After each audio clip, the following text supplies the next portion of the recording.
গৌরী পাইস হোটেলের আজকের গল্পের শুরুতেই আপনারা দেখতে পাবেন গৌরী আর রুদ্র বাড়ি ফেরাতে ঠাম্মিদের মনে একটু শান্তি জাগে। তারা বলে যে তোদেরকে দেখে মনে একটু শান্তি চিরল। গৌরী বলে যে 2 পাউন্ডকে ধরা গেল। এরপর এই কথাটা শুনেই প্রভাকর খুশি হয় যে যাক বাবা, ওকে ধরা গেল। রুদ্র বলে হ্যাঁ, আজকে কিন্তু গৌরীর সাহসের জন্যই ওকে ধরা গেল, নইলে কিন্তু পরে আরো বিপদ হতে পারত। এরপর গৌরী বলে থাক না রুদ্র, এখন এসব কথা থাক, পরে বড়রা আরো চিন্তা করবে। এরপর অন্নপূর্ণা দেবী বলেন যা বাবা, তোদের এই বিয়ের পর থেকে যেসব কাণ্ড হয়ে যাচ্ছে না, আমি তো ভুলেই গেছিলাম। আমি বলছিলাম কি তোরা একবার ধনুরগড় গিয়ে মহাকালীর মন্দিরে গিয়ে পুজো দিয়ে আয়। আসলে এটা হচ্ছে রায়চৌধুরী বাড়ির একটা রীতি। এইসব ঝামেলার মধ্যে আমি ভুলে গিয়েছিলাম। সত্যিই রে গৌরী, তোদের বিয়ের দিন থেকে যা সব বিপদ একটার পর একটা উৎপেতে লেগেই রয়েছে, এই পুজোটা দিয়ে মহাকালের আশীর্বাদ নিয়ে আয়। এমনিতেও পুরোহিত মশাই বলে গেছেন যে তোদের একটা ফাড়া আছে, সেটা আগে কাটুক, তারপর বাদ বাকি সব হবে। এরপর রুদ্র বলে আচ্ছা টাম্মি, এইসব তো কুসংস্কার, আর আমরা না হয় পরেই যাব। আর এখন তো গৌরী যদি চলে যায় তাহলে হরগৌরী পাইস হোটেলটা কে সামলাবে? খদ্দেরা তো সব এসে ফিরে যাবে। এরপর মহেশ্বতী দেবী বলেন যে তুই ছাড় তো এইসব কথা, আমি আর বড় খোকা মিলে কয়েকটা দিন না হয় সামলে নেব, আর 2 দিনেরও তো ব্যাপার। এরপর এইদিকে দামিনী বলে আচ্ছা গৌরী বুঝি এই বাড়ির একাই বউ? এই বাড়িতে যে আরেকজন বউ আছে সেটা কি সবাই ভুলে গেছে নাকি? পিয়া হচ্ছে এই বাড়ির ছোট বউ, তাহলে ওরও তো যাওয়া দরকার। এখন সবাই ঋতুরাজকে এই বাড়ির ছেলে বলে, কেউই মনে করে না। এরপর অন্নপূর্ণা দেবী বলেন হ্যাঁ, ঋতুরাজ এই বংশেরই ছেলে, কিন্তু ঋতুরাজ যদি স্বাভাবিক থাকতো, সুস্থ থাকতো, তাহলে ওর সঙ্গে আমি পিয়াকেও পাঠাতাম। কিন্তু তোমার আসার পর থেকে ওই ছেলেটার উপর দিয়ে একটার পর একটা ঝড় বয়ে যাচ্ছে, আর এই বাড়িতে যা উৎপাত লেগে একটা সমস্যা হয়ে যাচ্ছে সেটা তোমার আসার পরে হচ্ছে।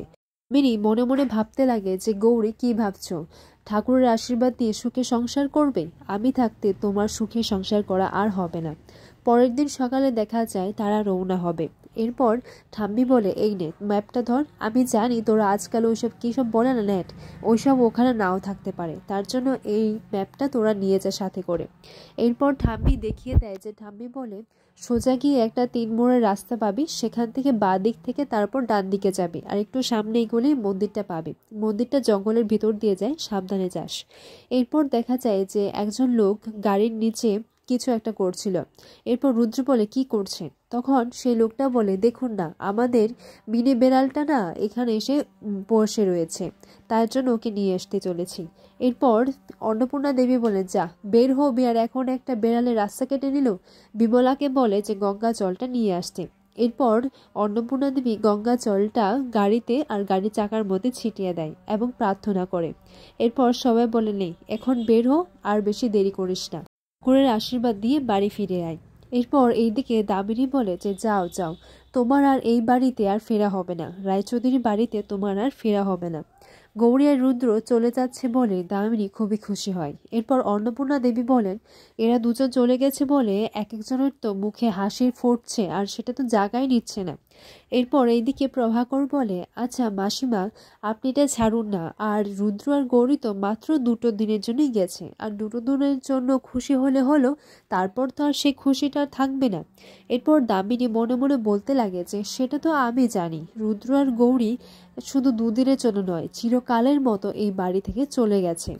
এরপর এইদিকে দেখা যায় রুদ্র বাঁ দিকে টার্ন না করে ডান দিকে যায়।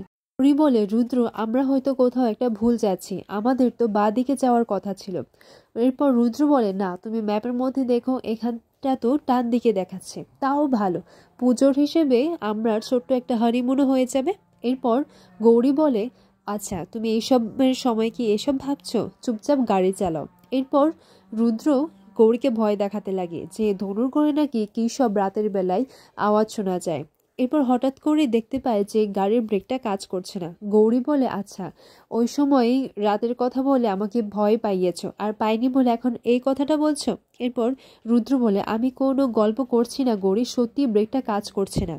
এইদিকে 2 ছেলে মাঝ রাস্তার মধ্যে কানে হেডফোন লাগিয়ে গান শুনতে শুনতে যাচ্ছিল, যার কারণে হর্নটা শুনতে পায়নি, আর সেজন্যই রুদ্রকে গাছের সঙ্গে ধাক্কাটা দিতে হয় এবং তখনই অ্যাক্সিডেন্ট হয়ে যায়। আশেপাশের লোকজনরা ছুটে চলে আসে এবং সেখানকার মধ্যে একজন বলে যে আচ্ছা কি হয়েছে? তখন একজন বলে আরে এসবই হয়, নতুন নতুন গাড়ি শিখেছে। বলে যে না, আমাদের ব্রেক ফেল হয়ে গেছে। এবং সেখানকার একজন লোক বলে, আমি তো মেকানিক, আমি কাজটা কি করে একটু দেখব। এরপর এইদিকে দেখা যায় যে ইনি বলেন দেখে যে এটা তো তার কাটা, গাড়ির ব্রেকের তারটা তো কেউ হয়তো কেটে দিয়েছে, এইভাবে তো তারটা কাটে না। আর তখনই পরের মুহূর্তে দেখা যায় যে দামিনী সেই লোকটাকে টাকা দিয়ে বলছে কাজটা ঠিকভাবে হয়েছে তো। এরপর সেই লোকটা বলে, হ্যাঁ ম্যাডাম, আপনি হয়তো কিছুক্ষণের মধ্যে সুখবরটা পেয়েও যাবেন। পর দামিনী হাসতে হাসতে বলে যে একটু পরে বাড়িতে কানের রোল উঠবে।